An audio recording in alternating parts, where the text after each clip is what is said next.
Hello, welcome to the third community meeting of Aragon. I'm Tatu, the community lead. Today, we're going to go through some of the recent developments at our community and then move on to our AMA, Ask Me Anything part of the meeting. So I'm going to hand it over to Luis to talk a bit about the community developments. Yes, thank you, Datu. So a lot of things have been happening in the community lately. One of them you guys may have noticed is that we have a clear migration path to move away from Slack. Tatu has worked a lot on making sure that our community and Slack is an amicable place and that it's a friendly place. But on the other hand, I mean, Slack is a proprietary piece of software created by a private company that, cares about one single use case, which is totally free to care about, which is, small groups. But for large groups where security is very important because, you can get phishing attacks and you can get impersonation and you can get all of that, it's very important to have a software that actually works and that, kind of prevents that. And so with Slack, we are pretty much limited to a set of tools and a set of things that we cannot change. And also, all of our data is owned by, this company. And so it only makes sense for us, and I think for everyone in the community, to move to some open source alternative in the long term. So what we are trying to push is that a lot of communities get together, pool resources, pool their users, pool some capital as well, to actually create an alternative or to empower an existing alternative that is open source and that can have even better user experience than what Slack has right now. So that's what we're trying to push. Right now, we have received more than interest from more than 6 projects that want to migrate away from Slack to this platform. And right now, we are deciding to which platform to migrate. It may be Riot, it may be Rocket Chat.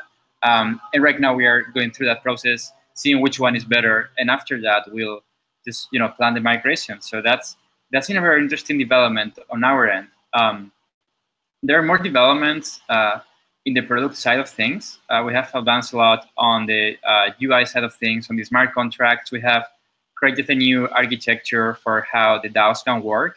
It's called Aragon OS, and we'll probably publish something on the blog soon talking about this new architecture and why it is really, really, really better than what we had already in terms of security, upgradability, and how it basically makes us advance into the timeline for a few releases.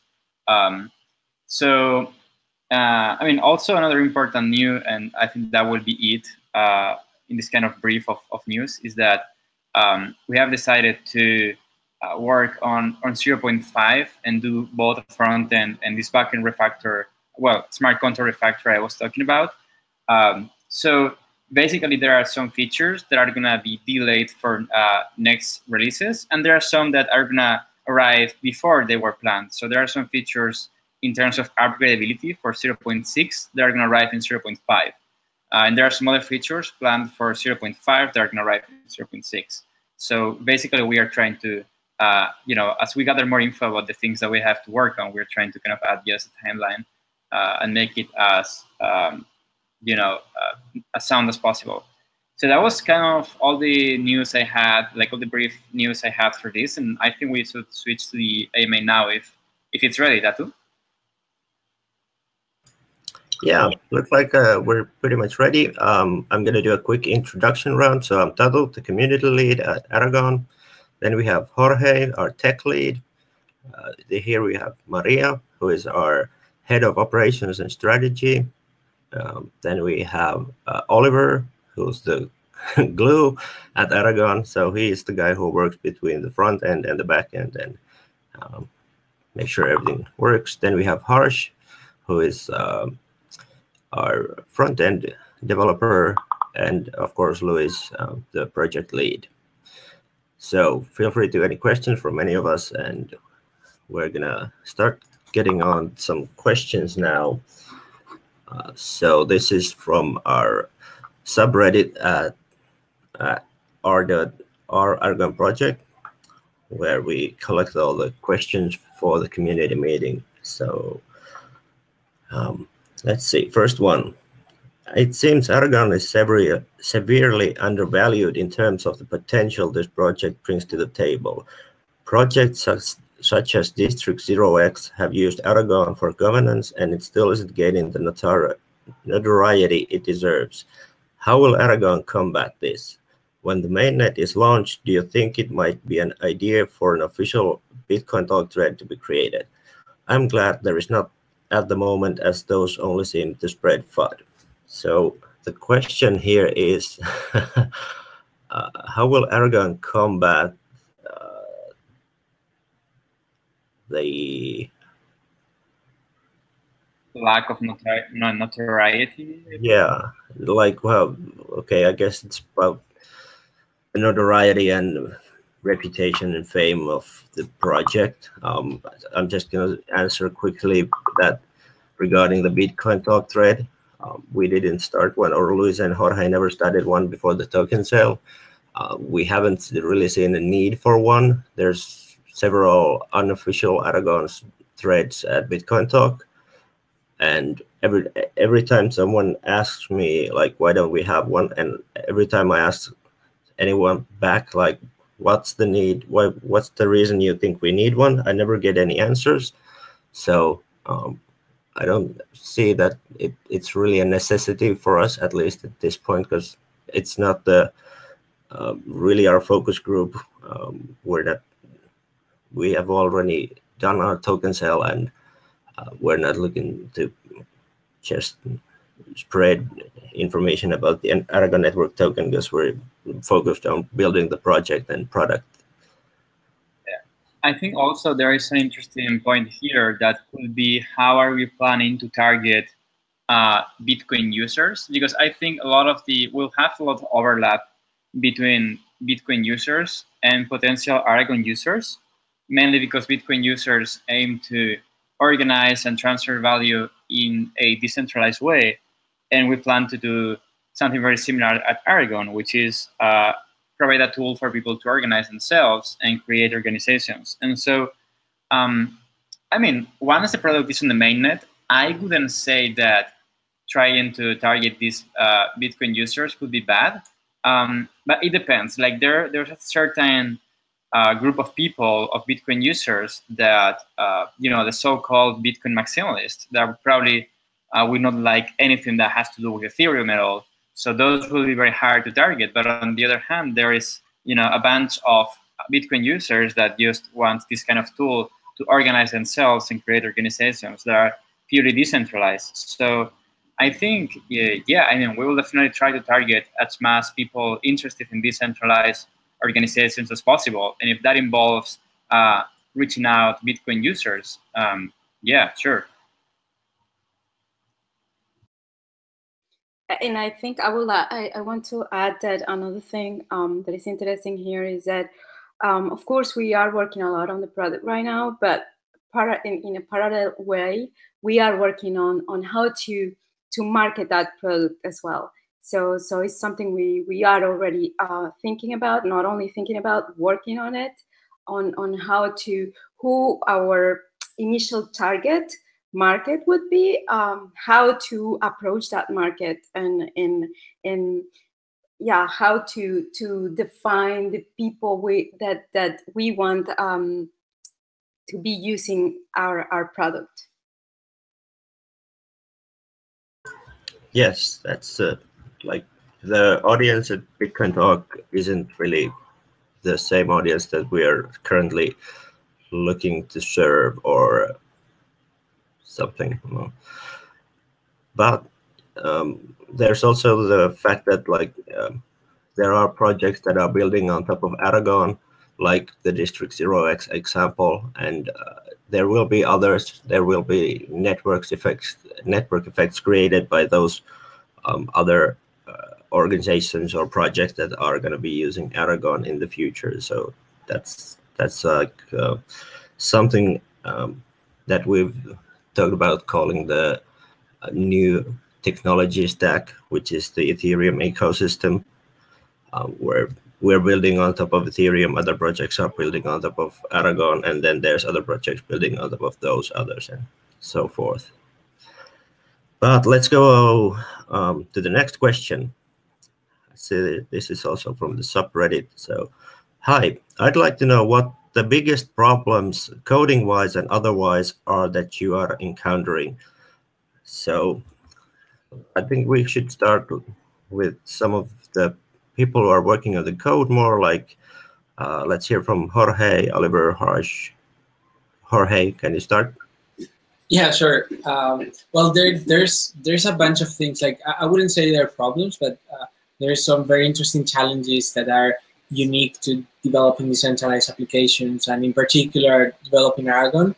I would say the the biggest challenge for us is what trade-off do we make in terms of how much freedom do we let users, like how much do they control their own DAOs and their own companies, and also the balance on how can we help them upgrade their software and be sure that they're secure. And doing this in a centralized way is quite hard, and that's where we're encountering most of the challenges in terms of upgradability, but at the same time not losing the decentralized factor, and also because all the projects that we're building, even if we're decentralized, there's a bit of jurisdictional risk that shouldn't be dismissed, and that's why it's very important that we don't have any control over other people's DAOs, because if the police comes to my house with a court order and and I have the ability to somehow modify the code in whatever DAO, then I could be pressured to do it, or I would go to jail. So that's why it's very important that we don't have the way to do these sort of things, but it creates a challenge that it's more difficult for the users to be up to date.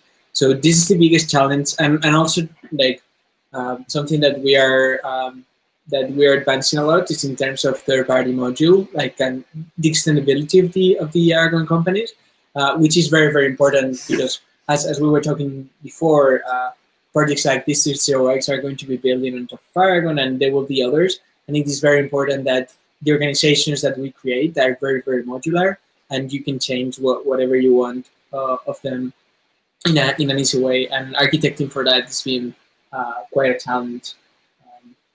Yeah, that's everyone. Anyone had any other challenges? I mean, there's always some challenges in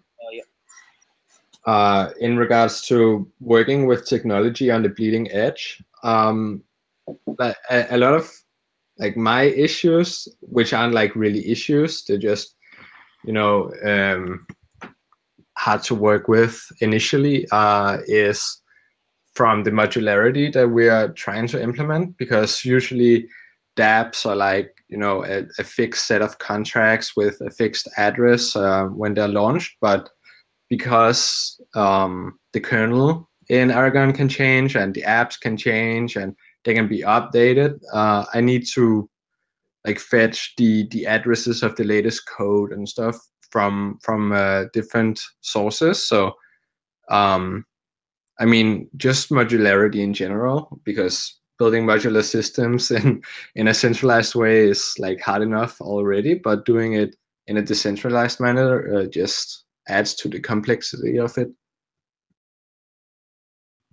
Yeah, so I just want to focus on this modularity part as of now. So yeah, I just want to talk about the same thing, that the modularity, like if you talk about like general DAOs, they are like fixed set of contracts, but in case of Aragon, we just want to provide upgradability and modularity, as well as we just want to make it more standard set of contracts, so we don't incorporate everything, but we want users and developers the tools that they can use to develop their application on top of Aragon. So yeah, that's something challenging. And yeah, so in general, the upgradability and modularity is something that is challenging at this moment. There are also like multiple points in like having this modular structure, because we like really need to think about how we're going to do this in a secure way, making sure that there's no like obvious or inobvious attack vectors in regards to installing and upgrading apps. So we are thinking about that a lot as well. So yeah, I mean, there are some challenges, but we can we are definitely working through them. Yeah.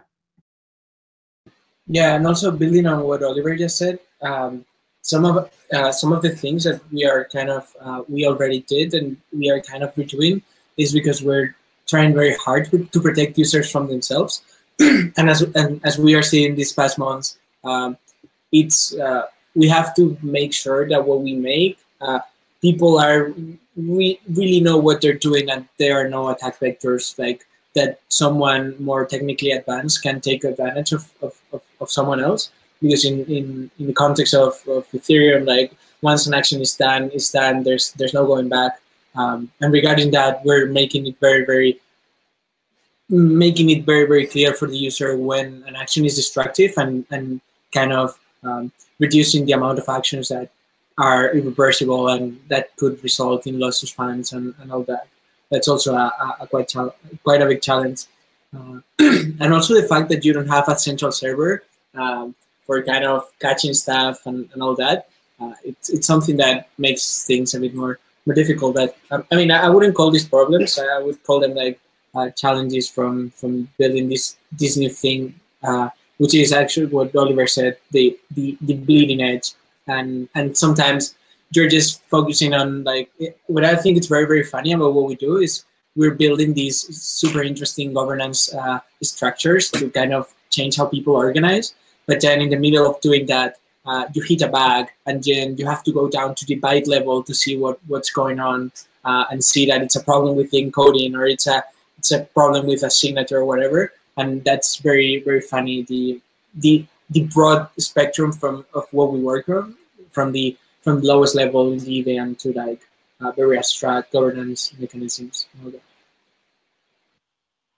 Yeah, I also want to add that UX wise, as Jorge was saying, we have to try to protect the user from, not even like his own errors, but phishing attacks or kind of malicious actors trying to tamper with the user's decisions. And so with the user interface, we have to really, at least in the first versions, show a lot of like warnings and alerts and things in red in general if there are things that could be an attack vector or that could be someone trying to trick an app or someone trying to trick a voting or things like that.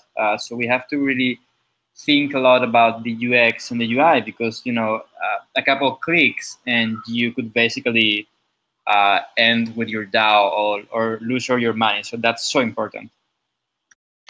Also, to like expand on what Luis said, it isn't necessarily just like phishing. Whenever you send a transaction through something like MetaMask, if you're not technically inclined, you might not know what the transaction data actually means. So we're putting some effort into trying to explain transactions to users in a way that can't be tampered with, which is very technically challenging, because what the transaction data means depends on the contract you're sending it to and in what context.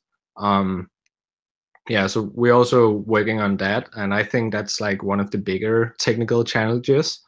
It's more, of a UX UI thing, but it's again to safeguard the user, not necessarily from a constraint point where you do some code and you say, oh, you can't do this, but more of in an explanatory manner where you say, well, if you're going to send this transaction, then this might be the result. This is what like the transaction data means, and this is where it's going, and for this reason, basically.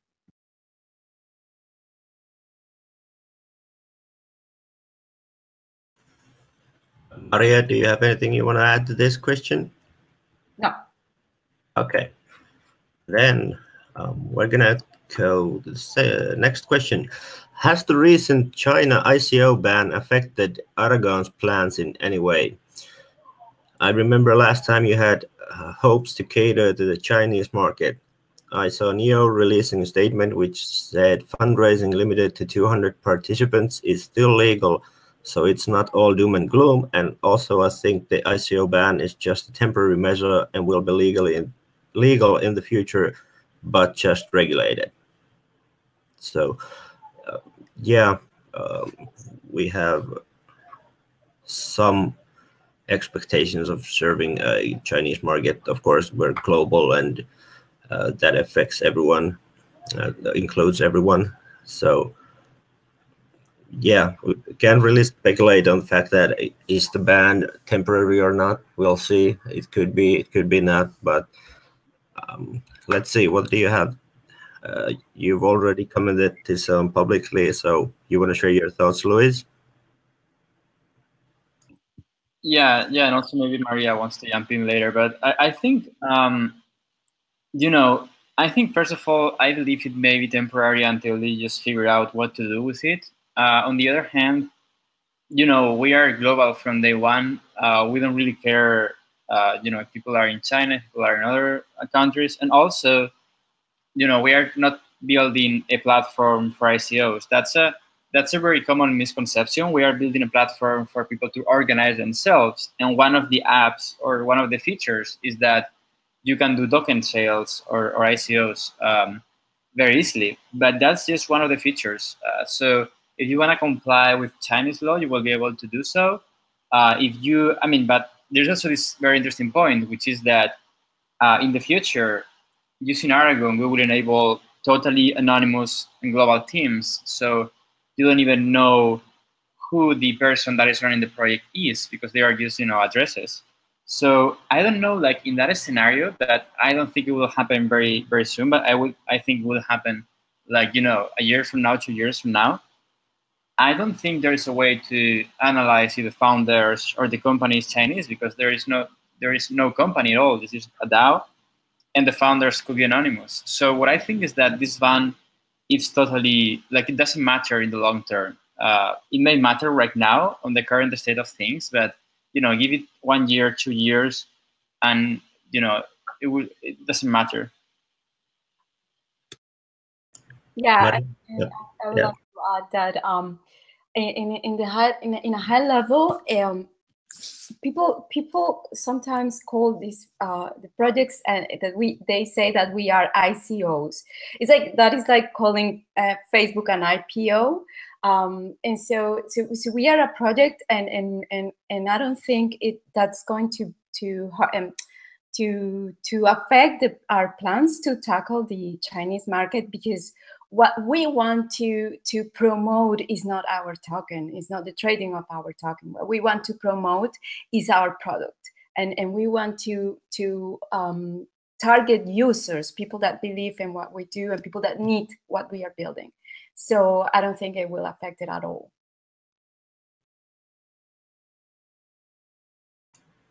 Yes, I agree. I don't think it's going to be a big issue for us, and it might be even temporary. What we'll see in the future.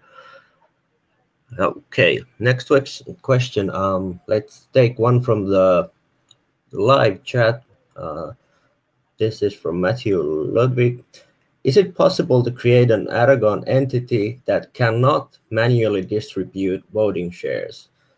This is in regard to District 0x and its automated distribution of voting shares based on staking. So I guess this is related to the fact that we will automatically distribute one share to the person who creates, or the entity who creates the entity on Aragon, and what's the possibilities on manually disabling manual distribution of shares. Yeah, so the idea behind just giving one share automatically when you run the app for the first time in the current alpha was just that as a way to not have to build kind of like a workflow for the user to kind of like choose all the parameters. We would just give them a share, and with that they could configure everything and all that. But for like real use cases that we're like building on right now for the beta, people will be able to choose what kind of organization they want to build before starting that. And one of the things that can be done is you can decide that your token in your organization will be a wrap token over an already existing token. So for example, you could say, okay, so I want an organization in which the only way to have tokens in this, and this will be my voting token, is by wrapping a DNT token or a rep token or whatever. And that's only the use cases we're building. Kind of have a native token, quote unquote, which is like an arbitrary token that you can create and mint, and then have these kind of wrap tokens in which you need to stake 1 unit of another token in order to create a new token. But people could certainly build other kinds of token distributions into Aragon, build an app for that, and then their voting apps could use that token as the voting power behind that. So that's something that was done in the alpha for making it friendly to the first-time users, but this will be much more flexible in the new beta that we're building right now.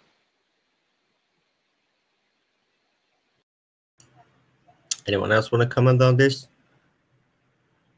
No? All right. Then let's go over to subreddit and take the next question. I'm curious to know whether or not you will be relying on Ethereum for the entirety of the project, or if there are plans to eventually shift to a completely decentralized self-hosted platform. With the changes in Ethereum being owned by a company, I'm not sure what this means. This would be a great step in my opinion, as it will ensure the longevity of the Aragon project, and in case something does happen to Ethereum, it would not be brought down with it. I think this is in regards to the news of the Ethereum Russia Foundation, which is like hugely misconceived, or I mean, people perceive it in the wrong way. Ethereum, if it is in regards to this, then Ethereum isn't owned by a corporation per se. It's Ethereum Russia is like a consultancy firm in Russia, founded by Vitalik and some other guy. They don't own Ethereum. They're just gonna like advise banks on how to use Ethereum and stuff like that. So if it's in regards to that, then I think you have misunderstood it. But if it's not, then I apologize. Yeah. I'm just gonna say that currently we're not planning on using any other blockchain than Ethereum. That's what we're developing on and using. We have a strong belief in the future of Ethereum. But if anyone else wants to comment on this, they're welcome. I mean, I think it's the shared belief of the team that if something eventually comes that's, I mean, more impressive than Ethereum or more stable than Ethereum, we won't like say no to that platform. It's not like, you know, we're not Ethereum maximalists. If something better like turns up, we'll probably use that as well. I know that Rootstock is EVM compatible, so people could definitely deploy their own version of Aragon on that. The code is open source. You can just tinker with it if you want. It's, I mean, we don't own the Aragon code base. You can use it. Yeah, and the same if, like, you know, Ethereum for some reason disappears tomorrow or something. We are looking into other things that we can use as a fallback. But right now, we are so bullish on Ethereum and its development community, and it's by far the best development community in the crypto space. So for now, we are very much working on Ethereum, and that's the only platform we're working on. Yeah, and also I would just to give a bit more of context, we're following other developments of other chains, and there are certainly things that are very, very interesting. But the thing is, these new fancy chains, like the amount of work that needs to go into the ecosystem and to build all the development tools and everything that has already been built for Ethereum, it's a huge barrier of entry. And Ethereum is very, very early on right now. The development tools and all that, they still have a long way to go, and they need to improve a lot. But all these other things and all the development communities that have to go around these new chains, like the amount of work that will require and the amount of time that it will require for that to attract new developers, that's something non-trivial. So even if the technology looks better on paper, they need to attract developers. in the same way that Ethereum has, and Ethereum has like 3 or 4 years of advantage in development. So I think in the short/medium term, it's unlikely that we will build on something that it's not Ethereum, or as Oliver said, not EVM related. But we will see. Of course, if something goes wrong with Ethereum, we like Aragon should be able to keep on existing. Yeah, and like Jorge said, like there's always the option if Ethereum falls, we could like just fork it and start another new chain. There's already multiple chains which are using. There's Ethereum Classic, and there's projects like other blockchains that are using the same code, which are like different, but still using the same technology. So it's possible, and we're currently developing on one, but we're not tied to this. And as the question asked, like, are there plans to eventually shift to a completely decentralized self-hosted platform? No, there's really no plans for that, because that's Ethereum itself is decentralized, and if it would be a self-hosted platform, that would make it centralized if we were just hosting it instead of the larger community. So yeah. Then we're going to take the next question from the live chat. So, hi guys, what's going on the market? Everything crashing.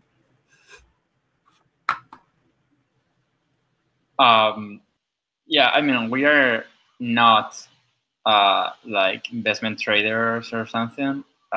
So, I mean, this is crypto. Things go up, things go down. Yeah. I mean, no one knows for sure either way. The market doesn't like behave after a specific set of rules. I would imagine maybe it's the ICO ban and people are selling everything, like everything crashed. So, I mean, no one knows.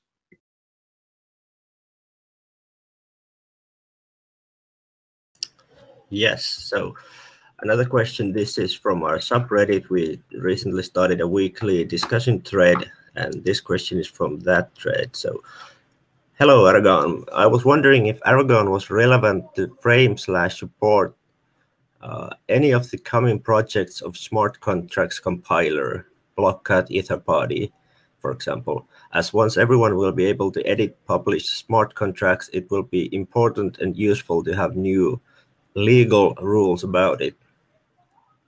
I maybe have a tight vision of the whole thing, and it's a very genuine question, but as understood, Aragon missioned itself for this kind of challenge, isn't it? So is Aragon relevant to frame/support any of the coming projects of smart contracts compiler? Anyone familiar with this enough to answer? I mean, I know Blockcat and I know Etherparty is similar. I'm not exactly sure what this question, like what you're asking. But Blockcat and Etherparty are like pre-built smart contracts that you can deploy, I think, like sort of like Legos. So I'm not sure how Aragon fits into that. Yeah, I guess like, with Aragon, you can create your own apps, and you can also add your like whatever app you want into your organization. So it may be similar in a way, but I think the primary way that it differs is that with Aragon, you are building a sort of organization or organizational structure in general. Like you have a set of things that are built into the DAO, and in the end, you are building a DAO. And so with these other systems, they may be more generic in the sense that they may be for, I don't know, deploying a token that only does one thing, or I don't know, just not creating DAOs. And in our case, you can do something very similar, but it's more targeted towards creating a DAO and organizing resources, organizing people, organizing capital, organizing in general a social structure, or a kind of organizational structure.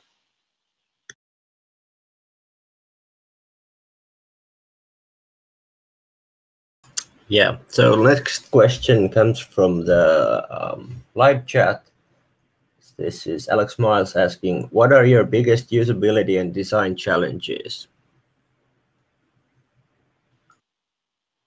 Yeah, I think I want to go with that one. So there are a couple of ones that are very important to face. I think the biggest challenge here is making sure that the user doesn't get messed up with possible attacks, like that the user interface is smart enough to tell the user what's happening, to tell the user what the user is doing, and also if something is wrong or seems very off, to alert the user. That's very important. On the other hand, also, since we are creating this modular system in which you can install apps just like you install apps on your phone, it's very important for us to take security at that level in a very hard way also.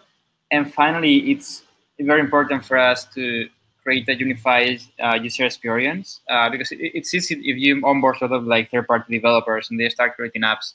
It's very easy for them to use different toolkits and use different like UX, use different language, and that will end up confusing the user. So we have to make sure that or to empower developers to follow some sort of UX patterns that are important for the user to to know what he's performing because actions are so important. And with an action, you can scrap your whole DAO. So it's very important that the user is very well informed.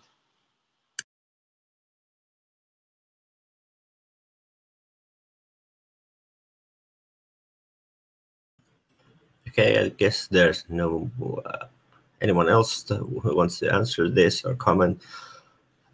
So we're going to go over to the next question, also from the live chat. In the Aragon white paper, point 5.5 seems unfinished. The sentence ends incorrectly and the whole paragraph doesn't really explain the alternative uses for the ANT token. So what are these other uses for Aragon token? Yeah, so I looked into in the white paper to see what to refresh what point 5.5 is. It's a point that says further uses of the token, and the part that is incorrect is that it says that and get that rewarded, and it's either get rewarded or get a reward. So for that, we'll correct that. So yeah, what this whole point means is that there could be further uses of the Aragon token that we hadn't think at the time that we wrote the white paper. And what we meant by this is for all services and all things that are built in the context of the Aragon network, if some of those use cases need a token, the token that will be used for that is the Aragon network token. And the example that is given here in the white paper is in the case that a decentralized court is deployed in the context of the Aragon network. That is a use case of that's a service that will very likely need a token to work. Therefore, the token that will be used for that will be the Aragon token for kind of staking and voting on what the outcome should be in a case. And the idea of this point was saying like maybe there are other services that get deployed in the context of the Aragon network that we haven't envisioned yet. In case some of those need a token, there won't be another token sale for kind of powering that service. The Aragon token will be used.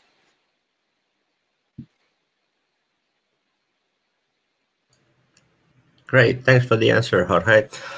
The next question we've already answered last time on our community meeting 02. When Polo, the answer is pretty much the same. It's up to the exchanges to decide when they list tokens. We don't have any say in their business. So moving on to the next question then. Is this the quarter you will be announcing significant users for the mainnet? So this is the quarter. Well, we are still in Q3, so not this quarter. Next quarter, we want to target to have a DAO or a few DAOs on the mainnet to start trying out that everything works all right. So no, not this quarter. Probably next one we will start onboarding some projects, but it will be some kind of test on their end to try out some governance mechanisms or some transparency mechanisms. But this has to be a very gradual process, and we have to make sure that everything works all right. I cannot stress out enough that there are no DAOs out there that are like complex DAOs that are working out there today in production. And, we have to be very gradual and, very sensitive in deploying DAOs. Otherwise, if we have some crazy bug and then, it happens the same with the DAO, it will be a step back for a couple of years in which people will be fearful of DAOs. So we have to really be very careful about what we deploy to the mainnet.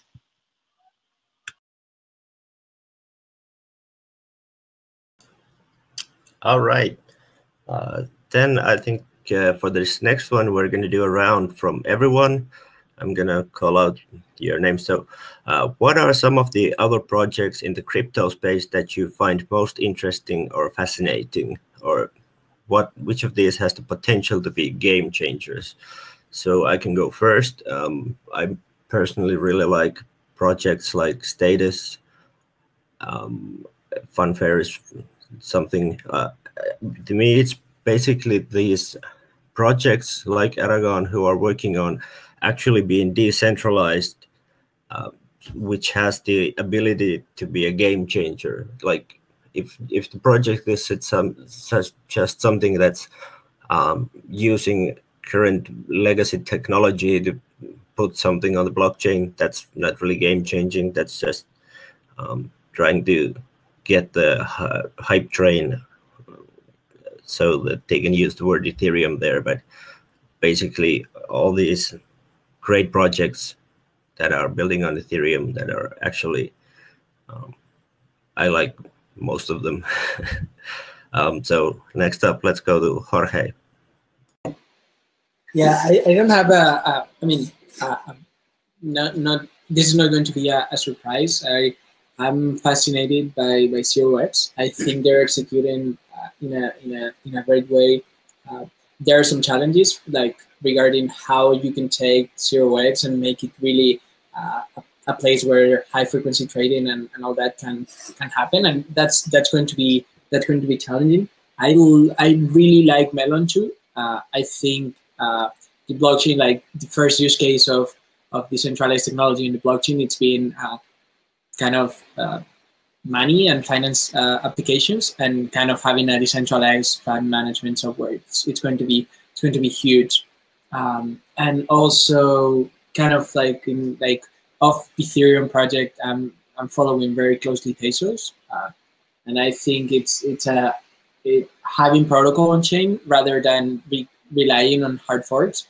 I think it's a competing proposition that could be so interesting, and I'm very, very interested in seeing that play out and whether it works better or worse than the current Ethereum governance mechanism. That's it for me. Yeah. Okay, Maria.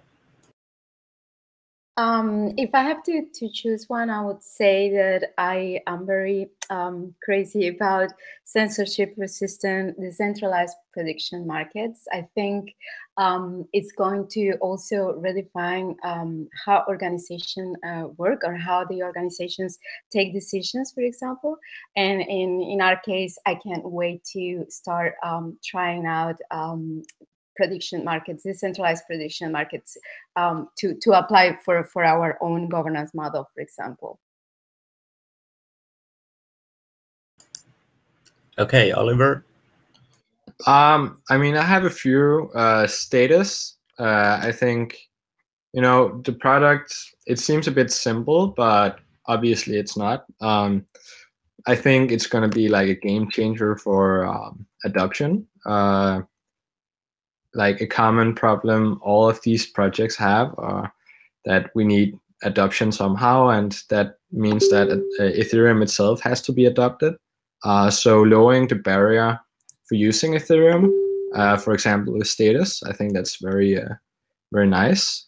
Another thing I'm very excited about. I still haven't found like a project that actually does this, but mesh networks, where instead of having your router and your ISP, you have mesh networks where people like buy the right to route their traffic through your router. I think that's going to be very interesting. Someone is going to do it eventually if they haven't already. But the biggest problem with mesh networks traditionally has been like adoption as well, and incentivizing people, like saying, oh, you can make money off of this, or this is like a cheaper, faster alternative. I think that's very interesting. I think Ethereum could play like a role in solving that. Okay, Luis. Yeah, I'm also like super excited by mesh networks, and I think that projects that are out there today, I think I really like District 0x and what they are building in terms of disintermediated markets, and I also really like how they are using Aragon. I think it's been one of the best like use cases on using Aragon. And then I really like Decentraland too, because I have a crazy blog post actually that I wrote on how we can end with violence by living in virtual reality, like literally living there. And I think it's a bit off and probably won't happen. But these kind of projects that kind of blur the line between sci-fi and reality, I really like them. So that's why I like Decentraland.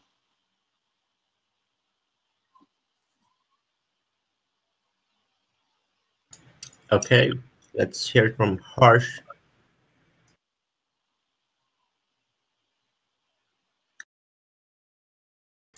Harsh, are you there? Okay, moving on to the next question. This is from the live chat again, from Benjamin Clare. Where do you think is best to register a to be DAO, a foundation, set up interim governance, bring in staff before Aragon is fully ready? And how do you see the transition happening?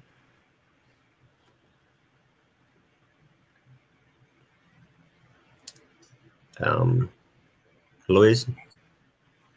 What was the question again? I was looking at the problems Harsh is having with the audio. Sorry. Okay, so the question is, where do you think is the best to register it to be DAO, a foundation, set up interim governance, bring in staff, all before Aragon is fully ready? And how do you see the transition happening from the traditional world to the DAO? If that question is in regards of our own structure, I think it will be very gradual as well. So first of all, we want to make sure that the governance mechanism is working, and that we have to resolve a lot of things that some proposals are in the Aragon governance proposals that we have in our GitHub repo. But basically, we have to figure out a voting scheme that actually rewards efficiency and rewards good choices for Aragon. And I guess the next step after that is just to transition some of the funds that we have in our multi-sig to the Aragon network and see how the decisions are made, and see if the decisions that are made actually are good decisions. And so when we are comfortable with the level of decisions that are being made by the token holders or by whatever governance mechanism we use, then I think it's time to transition more and more funds until we are super comfortable with everything, and finally the Aragon network can actually decide what to do with the capital. I think that would be the end goal for us. Yeah. So the basic question here was geographically in the world currently, where do you see that would be a best place to start a entity or an organization that is to get ready for transitioning to a DAO? Like, I think Zug in Switzerland, as a AKA Crypto Valley, is probably the best option right now. if someone, or Gibraltar, there's few choices. I think Singapore is pretty good, or has made a lot of progress regarding cryptocurrency law and regulation. Do you guys have any other suggestions?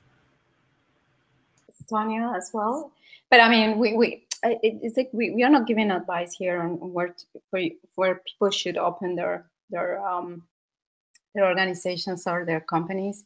But yeah, there are some countries that are more open to this new technology. So Estonia, for example, we have our foundation incorporated there. And adding to the transition to I mean, the end goal, or the thing that it's 17 hours. Sorry, the thing that people have to have clear is that this is going to be a step-by-step process. So, for example, for us, we want to start trying different. We have to make sure that people get comfortable into participating. You know, nobody is used to it. You know, this is a new way of governing companies and governing organizations. So we want to be very careful with it, and we are going to try a lot of voting systems and a lot of way of doing things with the community. And at the beginning, of course, it's going to be off chain. And then once the network is deployed, of course, it's not that we are going to completely transfer into on-chain governance. We have to try first. We don't want to anything like DDAO happen again.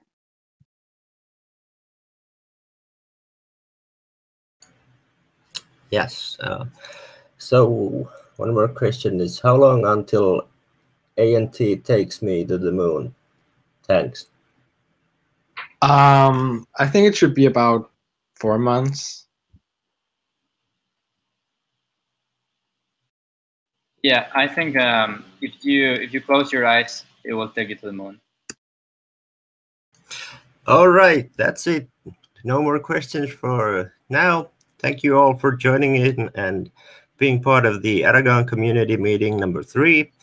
We'll see you again for the community meeting in a month. It's always going to be the second Friday of the month. So thanks for joining us.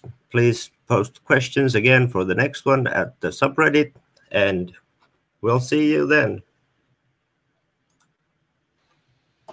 Bye-bye.